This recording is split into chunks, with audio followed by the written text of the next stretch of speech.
Welcome everybody to The Good and the Bad. My name is George Mokwena. I am your host, and this is the show where we look at 5 good things and 5 bad things from the previous weekend's worth of games. But today, I'm going to do it a little bit different because I am going to look at Bafana Bafana's entire qualification run and take out some of the good and the bad things that we've seen from there. For those who don't know, Bafana Bafana qualified for AFCON 2025 with 2 games to spare, but finished off the group, topping it with 14 points and making sure that they can get back to try and do better from that bronze. So let's get into the good and the bad, starting off with the bad. Number 5.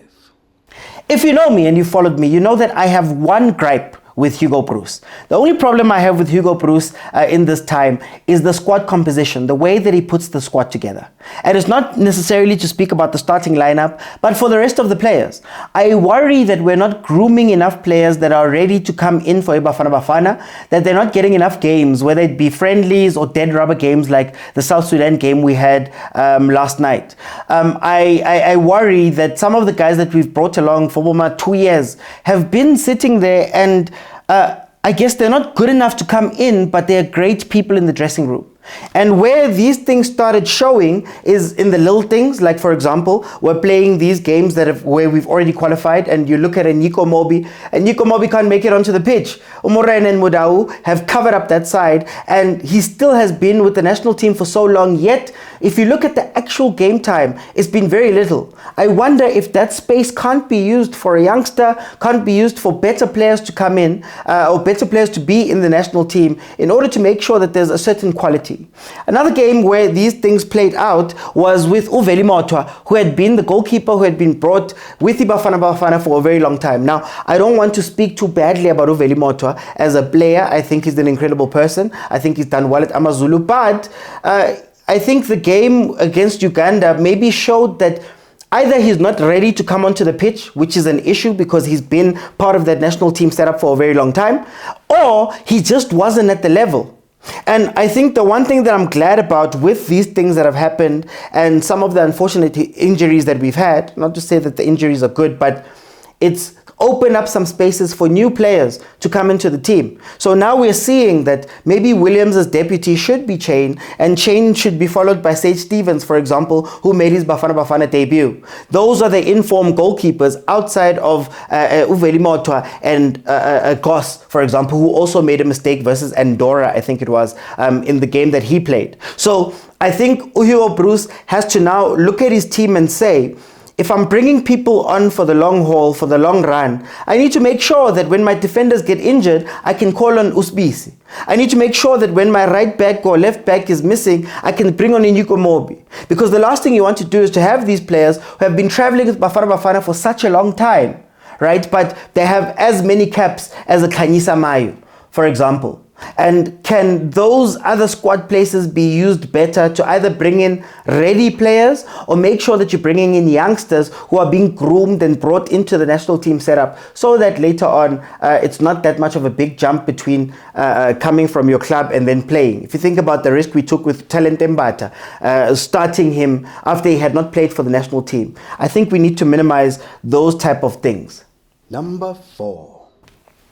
AstroTurf is a big problem in Africa. For those who follow other sports, you'd know that people are against playing on artificial pitches, but it is cheaper. So I'm going to start off with why CAF would be instituting these AstroTurfs all over. Firstly, they're easier to maintain and they're cheaper to build.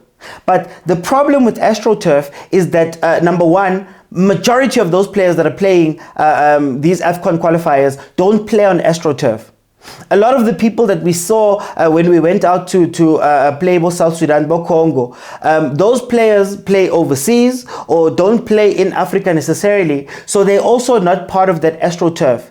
And I think that adjustment for the players to make sometimes takes away the quality of the game. Over and above the fact that look at the number of injuries that we get. Tembazwani went out with a soft muscle injury because it's completely different when you're playing on AstroTurf. So I think CAF really needs to look into making sure that yes, while those stadiums can be used for the countries in order for them to play their football at a high level, but when you start playing national teams, maybe seek out other stadiums where you can compensate and make sure that the players are playing in places where they're used to. This is part of the reason why Bafana Bafana sometimes performs badly when they go overseas, or when they go into Africa, apologies, because of these pitches. If you think about our adjustment curve when we drew with Rwanda, or lost to Rwanda, when we went into South Sudan and played an iffy game and had to be bailed out, when you look at the Congo game and how hard that was, I think CAF really needs to look into this and make sure that, man, at least you can standardize the game across. And if it means playing in other countries when you host these things, maybe that's what needs to be done. Number 3. I think the one big thing that Bafana Bafana has to worry about, if we're being 100% honest, is that whenever we are faced with a proper challenge, we struggle. And whenever we're faced with a more physical team, if you think about your South Sudans in the first game, if you think about Uganda, the way Uganda came at us and were pressing at us, and what happened in those games, I think we need to worry a little bit about those type of things. And I think also we need to worry about it from the point of view of, it's not always that these teams are playing better than us. Sometimes it's a complacency that comes from our own team. We're going to get into the actual style of play, but I feel as though when Bafana Bafana is pressed, or when they come against a hurdle, it's very hard for them to get over the hurdle without needing a little bit of luck or a little bit of something. Talet Mbata has to score a late goal. You have to tibang the defense for a little bit. I think that is going to be one of the things we need to look out for going into the AFCON tournament next year, because as much as we finished third playing against the bigger teams, I think we struggle a little bit against the smaller teams that maybe come with the attitude that, you know what, guys, we don't necessarily need to go out and blow you out of the water. But where we've been pressed and be put under pressure, the defense looked shaky at times with Dotle and Gezana. Sometimes Gezana being left to his own devices to have to try and fight players. Sometimes in other matches we've been outplayed in the midfield, but we're seeing Obas and Mokwena coming along. I'll speak about him a bit later, but those are the things we need to worry about, that whenever we come up against a struggle, whether it be the pitch, whether it be tall players, whether it be physical players, we've actually found it a bit difficult to play those games, right? But it goes to the next point. Makesi is out for blood when they face Mamelodi Sundowns in the Carling Black Label Knockout Cup final this weekend. And Superbets wants to make sure that you don't miss out on this game or watch it on TV. They want you in the stadium, and they're giving away 5 double tickets and your share of 10,000 Rand. So if Velo, I know you want to see if Umangoba can bring Mamelodi Sundowns their first non-league local trophy since the last time he was head coach with the other guy, all you have to do is follow the link in my profile and the one that's in the description of this video. Register on the Superbet site, make a 50 Rand bet, and comment hashtag SuperbetsOVF on all of their social media platforms. Then you'll be able to see if Coach Larson can win another knockout trophy to go with the one he won with Bloemfontein Celtic in 2012, or if Sundowns can finally prove that all that was standing in their way was Orlando Pirates. Either way, this match is going to be incredible, and you can watch it live thanks to Superbet. Number 2. Where I wonder where our style of play lies. Where is Bafana Bafana strong with scoring goals and doing those type of things? Now, there are games where it's going to be open and we're going to be able to score and maybe play like that. But for the most part, our goals don't come from our style of play or building up the play or being technical about it or siltunga, things like that. We have possession a lot of the times, but possession doesn't necessarily mean that you're dangerous. If you look at Mudau, for example, who love to overlap in the other games, the moment he gets to the front, we don't see a cross, we don't see a cutback. He kind of comes back into the midfield and they start building it up again, up until maybe Mokwena takes a shot. Apolis has been an incredible find for us and has raised his hand, but at times he also would go missing, getting lost in a packed midfield. So if a team decided to go with a 4-5-1 or a 5-4-1, you'd see them disappear a little because they don't have the spaces in the tight areas, right?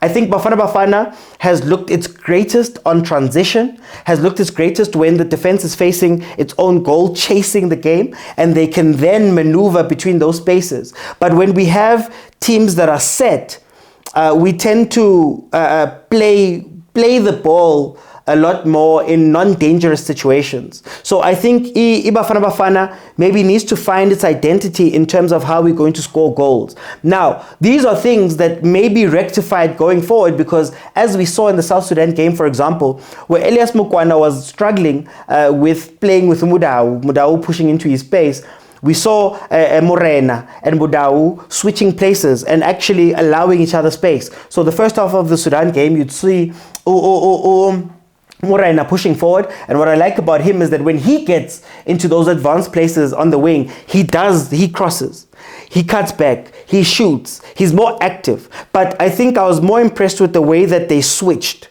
The way that they were able to give each other space, Morena dropping back, allowing Motaung to go forward, for example. I like the fact that in the middle, our midfield started, they started getting used to each other, Obas and Mokwena, and that meant that Mokwena could go a little bit forward and be a little bit more progressive, and Obas could be a little bit, can play the ball a little bit more. The struggle with Pepelos Tole and Mokwena was that neither of them are that great at playing a progressive ball. They were always coming back because their job was essentially to shield the back. But now with Abo Obas coming in, it allows a little bit of freedom there. But we still need the cutting edge. We still need to know exactly when Bafana Bafana goes forward, how do they get the goal? The best bet for me has been on the left-hand side, where we've run up to the byline and sort of cut it back to the P spot around there in order for finishes to happen. That is something that we've been consistent with the goals we've been scoring. I just want to see it a lot more, but we need to score more goals and we need to score more structured goals. Number 1. The number one most disappointing thing about this Bafana qualification run has nothing to do with the team itself and how they've played. I think Bafana Bafana, the coverage of Bafana Bafana is so bad. I have a video that I did just a couple of days ago speaking about the press in relation to mokwena.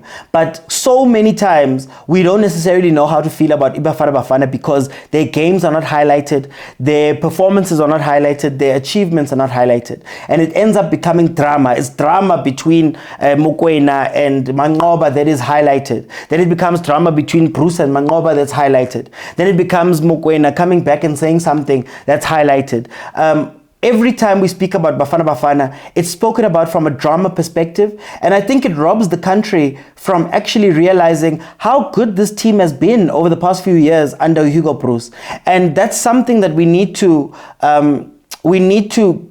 figure out and fix, especially even just on the information side. Some people don't know when Bafana Bafana is playing. A lot of people, let me say, don't know when Bafana Bafana is playing. We don't know who's doing well in the club. We don't know where they're standing. There's so many questions I get when I go live and I speak to people that you realize that we're not necessarily sure about this Bafana Bafana team. And things like their double qualification, the first time we've qualified in for back-to-back in a very long time, has not been highlighted. How many times have we seen the highlights of Abo Ronwen Williams making the 4 penalty saves? Ronwen Williams, Ballon d'Or, the team going up and finishing third in AFCON for the first time since the early 2000s, where we've done so well. I think we need to do better with covering this national team specifically, because Bafana Bafana has been performing for a very long time, and they deserve the support, they deserve the love, they deserve the eyes of the people that are coming in to support them. And SAFA, our media, needs to do much better with covering these players. But it's not all doom and gloom. Let's get into the good. Number 5. Here's the great part about this run with Bafana Bafana. Think about the moments we've gotten where Bafana Bafana is in the Free State. You know, Bafana Bafana is in the Eastern Cape, where to the point where games have to be stopped because people are so excited to jump onto the pitch. They've been in Cape Town, it's been full stadiums. Now, my last point was about the lack of coverage, but I think I want to give credit to South Africa as a support base for coming out and actually supporting that team, coming out and filling out stadiums. That is what we need. And I hope that these are the things that start changing our perception of how we see Bafana Bafana. It was so amazing to see fireworks at the King DHL Cape Town Stadium, where they had just qualified. It was so good to see the different cultures of fans. Cape Town, they had the lights. Apparently, they were singing Boshosholoza, that type of fan base, to the Eastern Cape and the Free State, where the fans were just excited and singing and doing all those type of things. This is what we need, and I think, especially for this team, that's what they need, and especially for football as a whole. I think Bafana Bafana has done its job. Abo Pirates have done their job. Abo Chiefs have done their job. We need to now fill out the stadiums, because it's not every day that these teams get to play in packed stadiums. Number 4. I think what has been a revelation for this Bafana Bafana team is the players that have put their hands up. Yes, I'd spoken about how there isn't that much rotation, but there have been players who have put up their hands and said, we need to be here.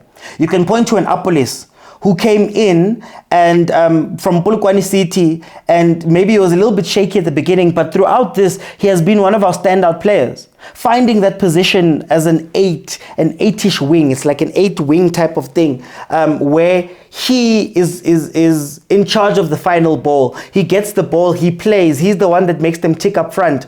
I think has been incredible, especially when we've lost out on players like Abo Zwane through injury. I love how this new crop of players is stepping up. You think about Obas, right? Obas had a shaky beginning with Bafana Bafana, where him and Mokwena didn't necessarily have an understanding when they were put together by Hugo Bruce. But to show the character enough to stand up and say, okay, I need to now get myself better.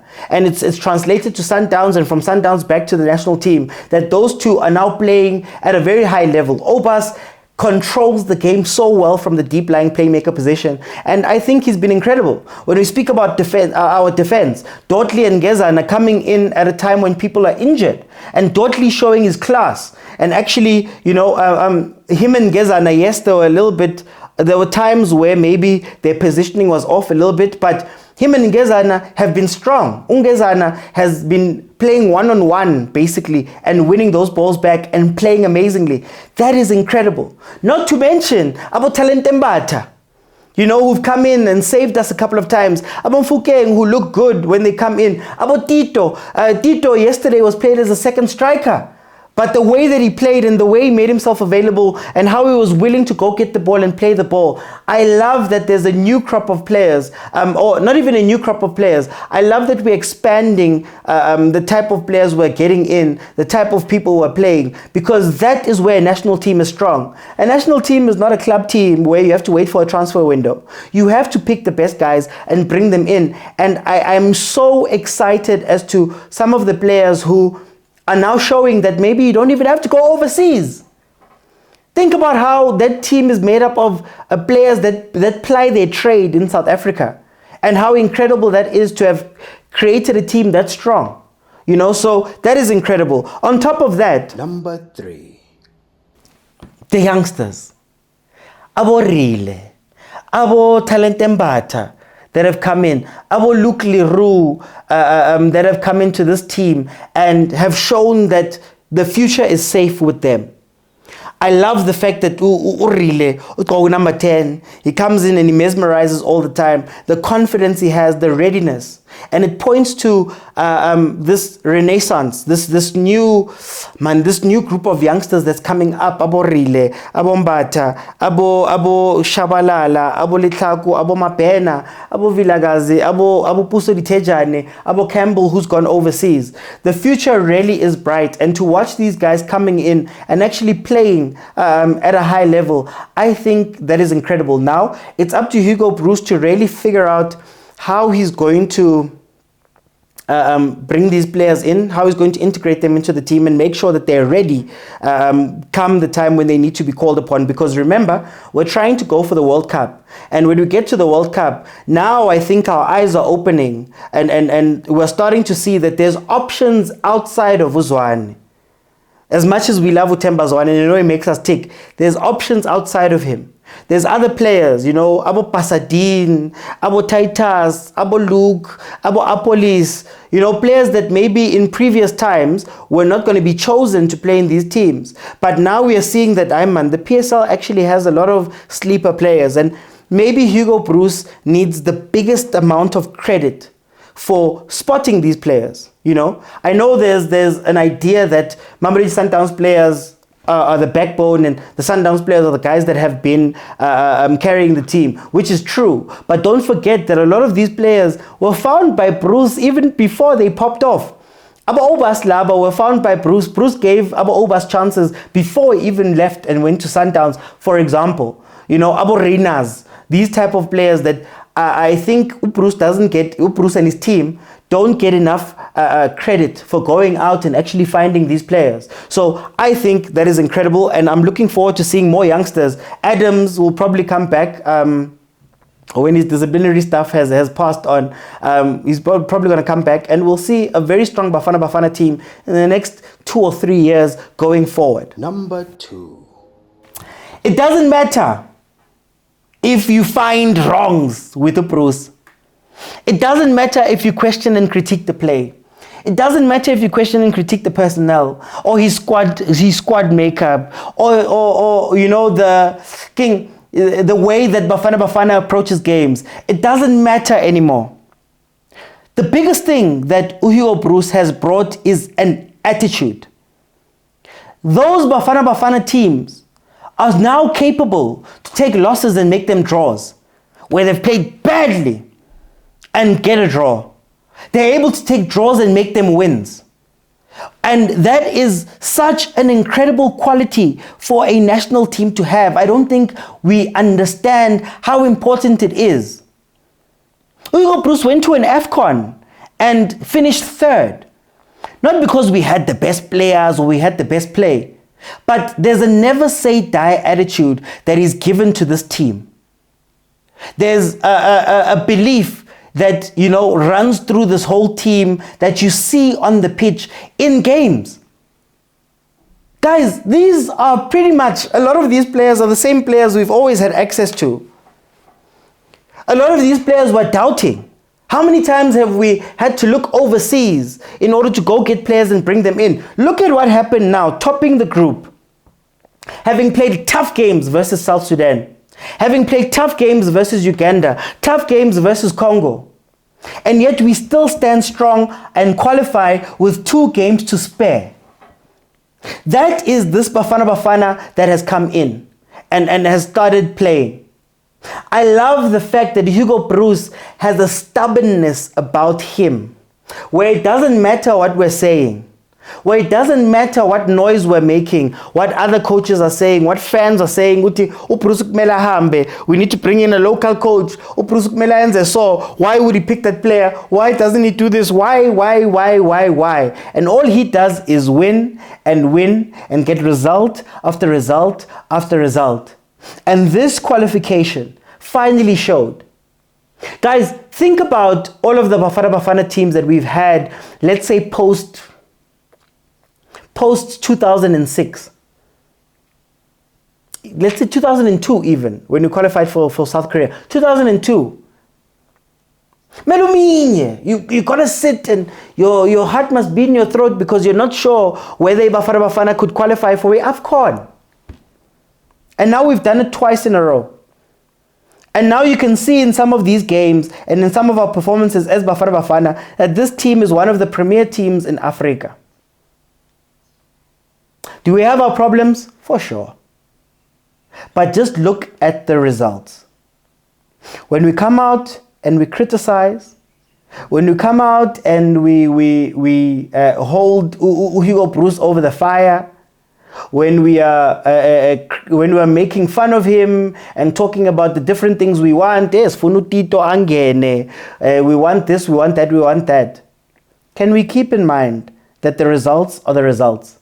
And this Bafana Bafana team has given us results like no other Bafana Bafana team had been able to give us up to this point. And I think they deserve all of the praise and they deserve all of the support. And I think it's time for us to put aside our team biases, to put aside our weird arguments outside and just support this team because that is what it is. And maybe that is the last attitude change that is needed. And that attitude change must come from us. Guys, teams are struggling. Have you seen what's happening to Ghana? Have you seen what's happening to Nigeria? Have you seen what's happening to some of the other powerhouses that have existed in Africa? They're crying out to be like Bafana Bafana. And I don't think we've had that for a very long time. Now, the big goal has to be about World Cup, but that's where we need to go. But I don't want to get too far away because there's one big good thing that happened from this. Number 1. Where's your calculator? Where's your calculator? Bafana Bafana has gone out and performed. Bafana Bafana has gone out and qualified. They qualified with 2 games to spare, straight. We didn't have to look at a rule book. We didn't have to write letters to SAFA. We didn't have to do any of that. 14 points to top Group K and make it into the AFCON again. Let's not get away from that fact that Bafana Bafana qualified. They went out and they did the job. This is all I want to speak about. This is all I want to speak about. You know, it's so good to speak about Bafana and not have to mention SAFA, and not have to mention the PSL level is so poor, and not have to mention Ulona ukhetwe kanjani. You can now analyze tactics. You can now analyze those type of things, and that just tells you where Coach Hugo Bruce has put this Bafana Bafana team. Where this Bafana Bafana team has put themselves. On paper, I don't think you could say that this is the strongest Bafana Bafana team.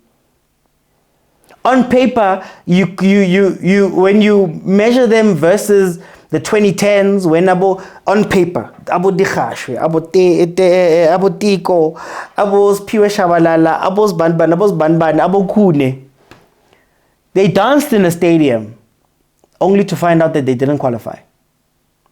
And these guys have come together. Maybe again, it's a lesson in sometimes,